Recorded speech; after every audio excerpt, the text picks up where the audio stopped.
The steel target stood at 3,500 meters, an impossible distance.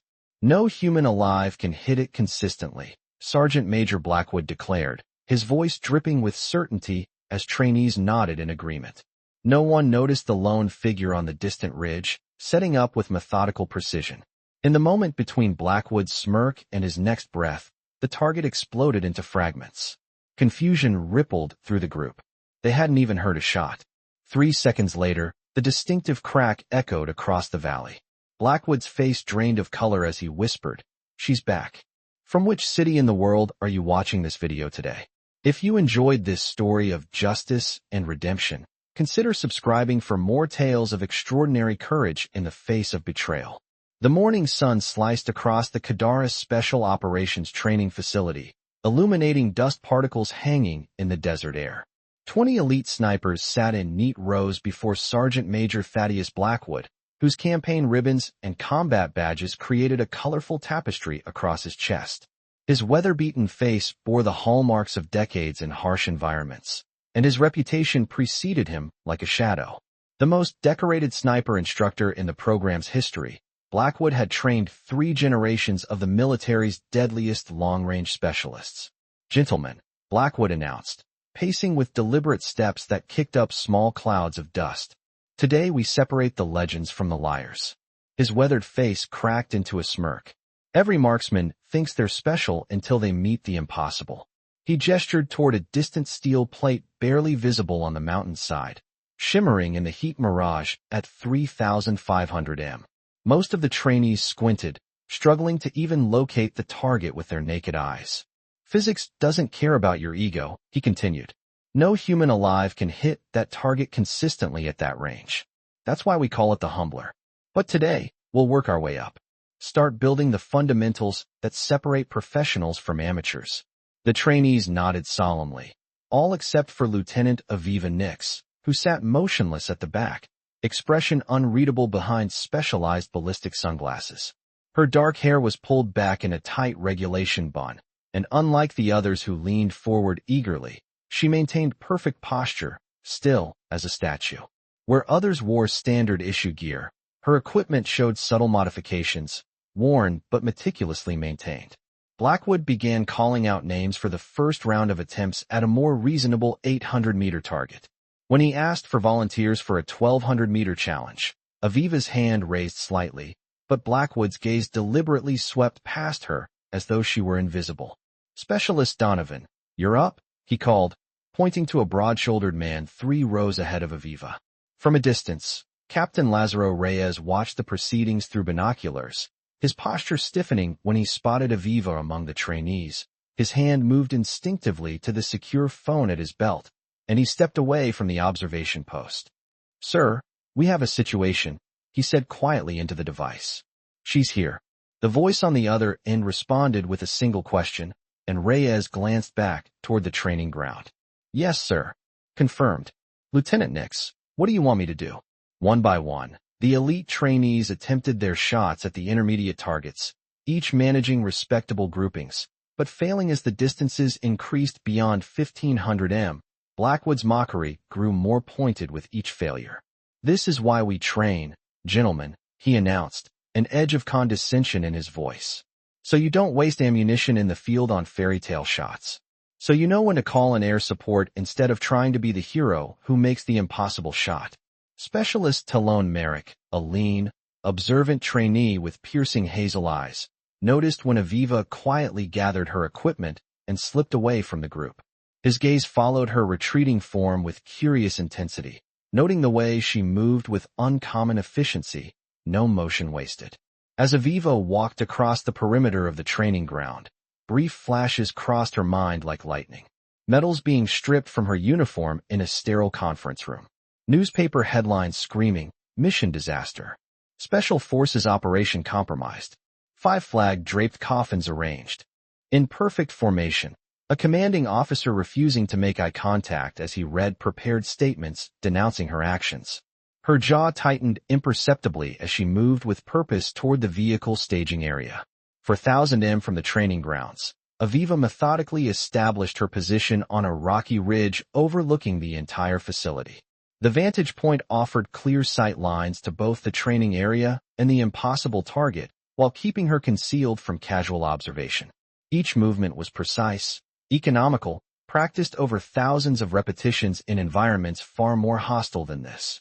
From a worn case with partially scratched-off foreign military markings, she removed components of a custom-built rifle system. The weapon didn't match any standard military inventory, its parts collected from specialized manufacturers across 3 continents.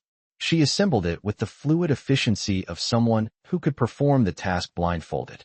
Through her high-powered spotting scope, Aviva observed Blackwood continuing his lesson, gesturing dramatically toward the impossible target as trainees struggled with much closer objectives. She watched as Captain Reyes paced nearby, phone still pressed to his ear, occasionally glancing toward the surrounding ridge lines. "Sir, it's her. She's here," Reyes whispered urgently into the secure line. "I don't know what she's planning, but given her history, we should consider evacuating the range. What do you want me to do?" As Aviva assembled her rifle, her fingers traced 5 names etched into the custom stock edge of the training area, and Captain Reyes moved quickly to greet its occupants. A tall, distinguished man in his late 50s emerged. General Hargrove, head of Special Operations Command, flanked by 2 serious-looking aides carrying secure tablets. "Some legends claim there was once a shooter who could hit this distance," Blackwood continued, unaware of the general's arrival. "Ghost," they called her. "Supposedly made confirmed kills at ranges that defy physics," he chuckled dismissively. "But ghosts aren't real, and neither are fairy tales about impossible shots. Trust the science, trust your training, and never bet lives on myths." On the distant ridge, Aviva entered an almost meditative state. The world around her fell away until there existed only 3 points in her universe: herself, the rifle, and the distant target. She took one final measured breath, held it at the precise moment between heartbeats, when her body was most still, and squeezed the trigger with perfect pressure. The rifle discharged, the recoil absorbed efficiently by her positioning and the weapon's custom compensation system. Through her scope, she tracked the bullet's path as it began its journey across the valley, cutting through layers of air density, riding wind currents, fighting gravity's pull in a carefully calculated trajectory. At the training range, Blackwood was mid-sentence when the steel target erupted with a metallic crack that echoed across the valley. Fragments of steel scattered in all directions. The plate obliterated rather than simply struck. For a moment, confused silence fell over the group. The trainees looked around in bewilderment. No one had fired, and they hadn't even heard a shot. 3 seconds later, the distinctive boom of a high-powered rifle rolled across the training ground. The sound delayed by the vast distance it had to travel. Chaos erupted among the trainees as Blackwood stood frozen, his face draining of color. Some dropped instinctively to prone positions. Others reached for weapons, scanning for threats. Only Blackwood remained still, his eyes fixed on the shattered remains of the impossible target. "Clear the range," Captain Reyes shouted, suddenly alert. "Everyone inside the bunker now." As the trainee scrambled toward the reinforced shelter, General Hargrove remained calmly in place, looking not at the shattered target, but toward the distant ridge line with something like recognition in his eyes.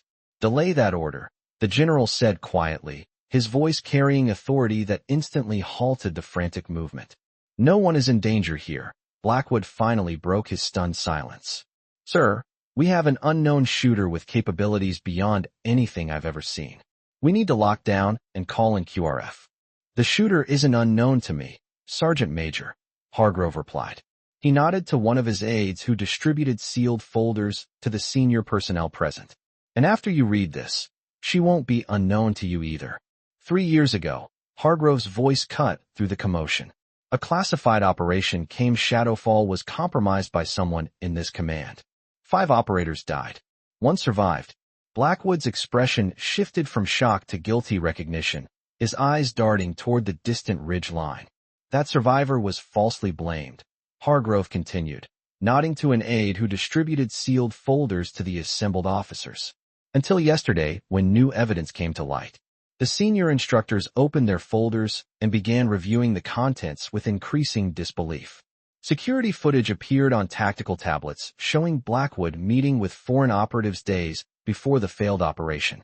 Documents detailed financial transfers to offshore accounts. Communication logs revealed classified operational details being transmitted through encrypted channels. As comprehension dawned among the staff, Blackwood lunged for his sidearm. Before anyone could react, a red laser dot appeared centered on his chest. "I wouldn't," General Hargrove said calmly. "Lieutenant Nix has already demonstrated her capabilities today." Two military police officers approached from the command building and took positions on either side of Blackwood, who stood rigid with fury and fear. "Sir," Specialist Merrick asked quietly, having edged closer to the general during the confrontation. "Who is she?" General Hargrove's voice carried across the suddenly silent range. "Lieutenant Aviva Nix, the most decorated marksman in special operations history until we betrayed her." The general turned to address the assembled trainees. 3 years ago, Lieutenant Nix led a 6-person team on Operation Shadowfall, a high-priority extraction mission. Intelligence suggested American hostages were being held in a remote compound. Upon infiltration, they discovered not hostages, but an ambush. 5 operators were killed. Lieutenant Nix survived by extraordinary skill and determination, fighting her way out against overwhelming odds. Hargrove's face darkened as he continued. When she returned, rather than receiving proper medical treatment and recognition, she was accused of negligence and betrayal. Evidence was fabricated, suggesting she had compromised the mission. Her security clearance was revoked, her medals stripped, her career destroyed. Captain Reyes stepped forward, his posture stiff with formal military bearing. "Why is she here now, sir?" "Because yesterday, intelligence assets recovered this," the general replied, holding up a data drive. Indisputable evidence that Sergeant Major Blackwood sold out that team. He provided mission details to foreign interests for financial gain, resulting in the deaths of 5 operators.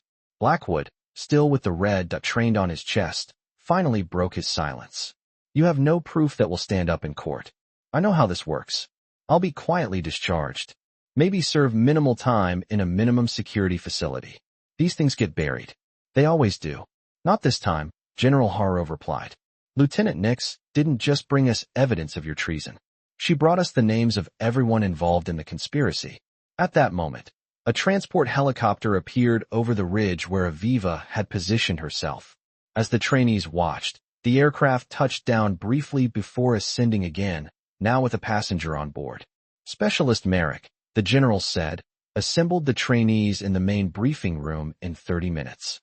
They deserve to hear the full truth of what happened 3 years ago and why it matters to their training today. As the trainees filed toward the facility buildings, Blackwood was escorted away in handcuffs by the military police. General Hargrove remained in place, looking toward the helicopter as it approached the landing pad adjacent to the command center. "Captain Reyes," he said without turning, "you've been conspicuously silent since we arrived." Reyes swallowed visibly.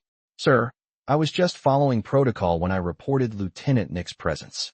"Indeed, and 3 years ago, were you also just following protocol when you delayed the rescue team that might have saved those 5 operators?" Before Reyes could respond, the general continued. "Lieutenant Nix provided quite detailed records, Captain. Records that include your communications with Blackwood before, during, and after Shadowfall." Reyes's hand moved subtly toward his sidearm, but before he could draw, Merrick tackled him from behind. The weapon clattered to the ground as Merrick efficiently secured the captain's wrists with plastic restraints. "Good reaction, Specialist," Hargrove noted with approval. "My brother was on that team, sir," Merrick replied, his voice tight with emotion. "Call sign Raptor." Recognition flashed in the general's eyes. "Elijah Merrick, one of our best. I didn't make the connection until now. I enlisted after his death, sir. Requested sniper training specifically." Hargrove nodded thoughtfully. "Then you'll want to be present for this next part." The helicopter touched down on the landing pad, its rotors slowing as Aviva Nix emerged, rifle case slung over her shoulder. She moved with the fluid economy that marked elite operators, covering ground quickly despite the heavy equipment she carried. 2 security personnel flanked her as she approached the general. "Lieutenant." Hargrove greeted her with a crisp salute, which she returned precisely. "Impressive shot." "Thank you, sir," Aviva replied, her voice clear and controlled. "Though I had ideal conditions. Don't diminish the achievement." No one else here could have made it, Hargrove said before turning serious. We've secured Blackwood and Reyes. The files you provided have been verified and additional arrests are underway across 3 continents. Aviva nodded once, her expression revealing nothing. The others involved, sir? The Secretary of Defense has personally authorized the operation. Teams are moving into position now. Tomorrow, everyone connected to Shadowfall will be in custody or confirmed neutralized. For the first time, something like emotion flickered across Aviva's face. Then it wasn't for nothing. No, Lieutenant, their sacrifice was not in vain. Hargrove gestured toward the facility. There are people inside who need to hear what really happened. Are you prepared for that? Is that an order, sir? A request. These trainees deserve to understand the true cost of integrity in our profession. Aviva considered this, then nodded. For the record, sir, I didn't come back for redemption or reinstatement. I know why you came back, Lieutenant Hargrove replied quietly. For the same reason you survived when the others didn't, to make sure justice was served. An hour later, the training facility's briefing room was filled beyond capacity. Trainees sat in perfect attention as General Hargrove addressed them from the podium, with Aviva standing rigidly to his right. What I'm about to share is classified at the highest levels, Hargrove began. By presidential order, that classification has been temporarily suspended for this briefing only. The general activated the room's projection system, displaying tactical maps and mission parameters. Operation Shadowfall was designed to extract 3 intelligence assets from this compound in Eastern Europe. Lieutenant Nix commanded a 6-person team selected for their exceptional capabilities. Based on intelligence provided through channels vetted by Sergeant Major Blackwood, the team infiltrated at 0200 hours. The display showed night vision footage from helmet cameras. This footage comes from Lieutenant Nix's personal recording. Standard procedure requires all operators to maintain backup recordings separate from central command systems. The room watched in silence as the mission unfolded. The team's methodical approach to the compound. The moment they breached the main building, expecting to find hostages. The instant recognition on the point man's face when he realized they had entered a trap. The footage showed precision fire from all directions. Operators falling despite perfect tactical positioning. Lieutenant Nix calling desperately for extraction on a radio that returned only static. The intelligence was manufactured, Hargrove explained. The hostages never existed. The entire operation was designed to eliminate this specific team because of another mission they had completed the month before where they had acquired evidence of high-level corruption within certain military contracting companies. The footage continued, showing Aviva fighting desperately to reach her fallen teammates, performing field medical procedures under continuous fire, ultimately being forced to retreat when ammunition ran critically low.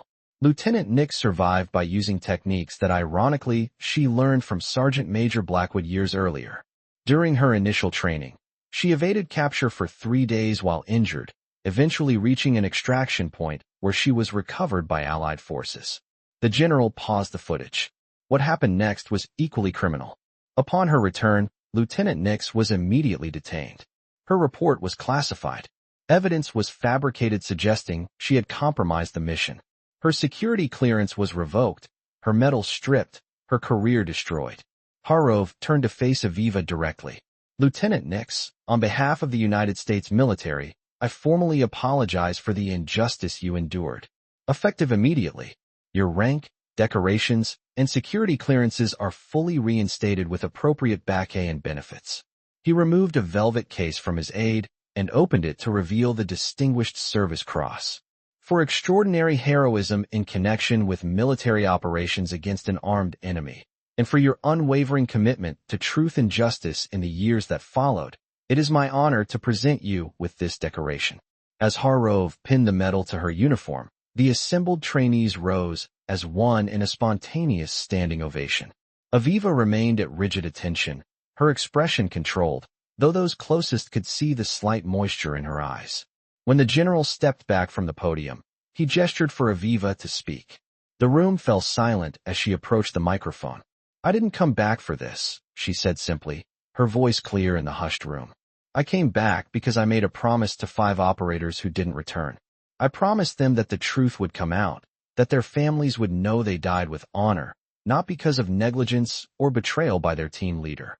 She looked across the room, making eye contact with several trainees. The lesson here isn't about marksmanship or impossible shots. It's about integrity, about standing by your team no matter what, even when they're gone, even when the entire system turns against you. After the ceremony, the formal proceedings transitioned into a more personal gathering. General Hargrove opened the floor for questions from the trainees, creating a rare opportunity for direct engagement with both high command and a living legend. Lieutenant Nix, one trainee asked, "How did you maintain your skills during these 3 years?" A ghost of a smile crossed Aviva's face. "I worked security consultation for allied nations who didn't care about my status with our military. Their loss was someone else's gain." Another trainee raised his hand. "The shot today at 3,500 m. How much of that was skill versus calculation?" "All shooting is calculation," she replied. "The difference between good and exceptional is how many variables you account for. Most marksmen consider wind, elevation, and distance. I was trained to factor in temperature gradients, barometric pressure variations, the Coriolis effect from Earth's rotation, and even the spin drift of the bullet." Specialist Merrick had remained silent until now. "Lieutenant, my brother wrote to me about you before the operation. He said you were the best he'd ever seen, that you could read the wind by watching dust move 500 m away." Aviva's composure faltered for the first time. "Elijah was the heart of our team. He saved my life twice that night, including taking a round meant for me. The official report said I abandoned them." "I know," Merrick said quietly. "That's why I requested transfer to this program. I needed to understand what happened." The room fell silent as Aviva stepped down from the podium and approached Merrick. From her pocket, she withdrew a worn challenge coin and placed it in his palm. "He gave this to me the day I took command of the team," she said. "Said it was his lucky charm. I've carried it every day since." The formal ceremony had transformed into something more profound. General Hargrove signaled to his aides, who produced bottles of water that were distributed to everyone present. "In our tradition," the general said, raising his bottle, "we toast those who have gone before us. Lieutenant Nix, would you do the honors?" Aviva raised her bottle, her voice clear and strong. "This round is on me until Valhalla." The assembled soldiers repeated the toast in unison. Until Valhalla. Later that evening, as the desert sun set over the Kadara facility, Aviva stood alone at the edge of the training ground, looking toward the distant ridge where she had made her impossible shot. General Hargrove approached quietly, stopping a respectful distance away. "The paperwork is complete," he said. "Full reinstatement, backdated 3 years. The president sends his personal apologies and asks if you would consider returning to active duty." Aviva turned to face him, her expression thoughtful. "What capacity?" "Your choice. Command of the Advanced Sniper School, Special Operations, even a staff position developing training protocols. Your experiences, both operational and afterward, give you a unique perspective." She looked back toward the training facility. "Those trainees deserve better than what we had. Better preparation, better leadership." "Is that a yes, Lieutenant Colonel Nix?" Hargrove asked with a small smile. Aviva raised an eyebrow. "Lieutenant Colonel. Promotion papers were signed this afternoon, backdated, of course." For the first time that day, Aviva laughed quietly. "You were confident I'd accept. I was confident you'd do what serves the greater good. Regardless of personal cost, you've demonstrated that repeatedly." She nodded once. "Decision made. I'll take the training command, but I want to rebuild the program from the ground up. New protocols, new standards." "Done," Hargrove said immediately. "You'll have full autonomy and whatever resources you need." He paused, then added, "There's one more thing. The families of your team members are on secure video conference in the command center. They'd like to speak with you if you're willing." Aviva's expression remained controlled, but emotion flickered behind her eyes. "I've been waiting 3 years to tell them the truth."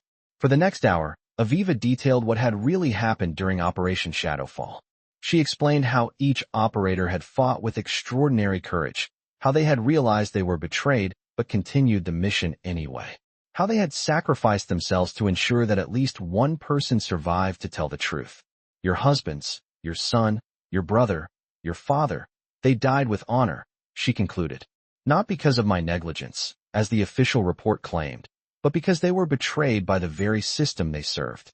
I made a promise to them that night that I would find out who was responsible, and make sure justice was served. Today, that promise was fulfilled.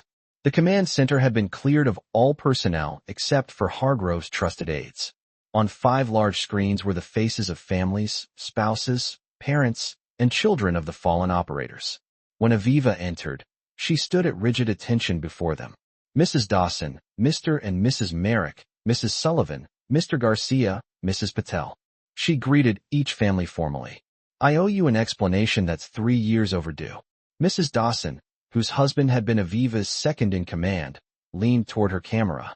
Lieutenant James always said you were the finest officer he ever served under. We never believed the official story, not for a moment. Thank you for not giving up. One by one, the families expressed similar sentiments. There were tears, but also a palpable sense of relief. The relief that comes with final confirmation of a truth long suspected but denied by authorities. When the conference ended, Aviva remained in her chair, emotionally drained, but somehow lighter than she had been in years. Specialist Merrick entered quietly, having been granted permission to speak with his brother's commander privately. Lieutenant Colonel, he said, standing at attention. At ease, Specialist, Aviva replied. Your brother would be proud of you. Permission to speak freely, ma'am. Granted, I joined because I wanted to understand what happened to Elijah. I stayed because I wanted to become the kind of operator he was. Now that I know the truth, I'd like to request assignment to your new training program. Aviva studied him thoughtfully. It won't be easy. I intend to set standards higher than anything currently in the books. With respect, ma'am, that's exactly why I'm asking. She nodded once. Request granted, Captain Merrick. His eyes widened. Captain, General Hargrove approved the battlefield commission 10 minutes ago. I need a second-in-command I can trust. Someone who understands what we're building here and why it matters. 1 year later, the Kara facility had been renamed the Shadowfall Memorial Training Center. Lieutenant Colonel Aviva Nix's restructured program had quickly gained reputation as the most rigorous and innovative sniper training in the military. Graduates were in high demand across all special operations units, known for both technical excellence and uncompromising integrity. The impossible target that once stood at 3,500 m had been replaced by 5 identical steel plates, each bearing the name of a fallen Shadowfall operator. Hitting any one of these targets was now the final qualification requirement for program completion.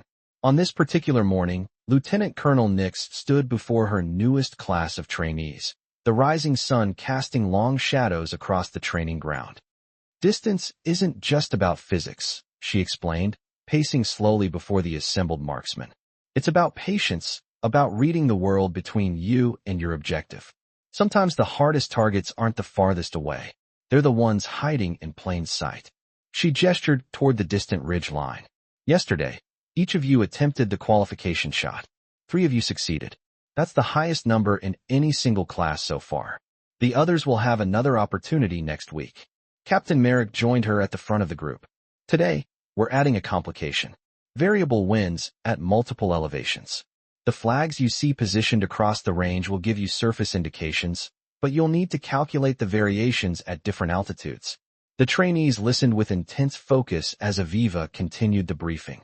In the years since taking command, she had transformed the program's approach to long-range marksmanship, incorporating lessons learned from her time operating independently across various environments worldwide.